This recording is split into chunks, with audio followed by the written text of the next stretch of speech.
Day 54 English vocabulary class.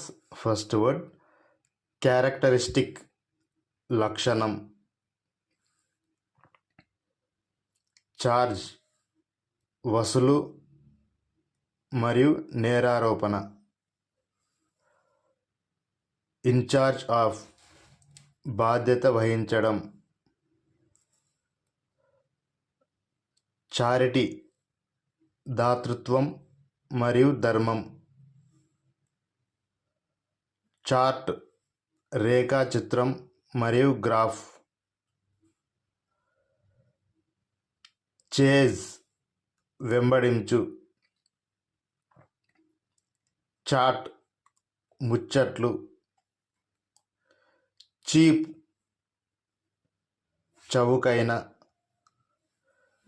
Cheaply చౌకగా మరియు అగ్గువగా చీట్ మోసగించు. Okay, that's all friends. మన వీడియో కానీ మీకు నచ్చినట్లయితే మన ఛానల్ని సబ్స్క్రైబ్ చేయండి, లైక్ చేయండి, షేర్ చేయండి.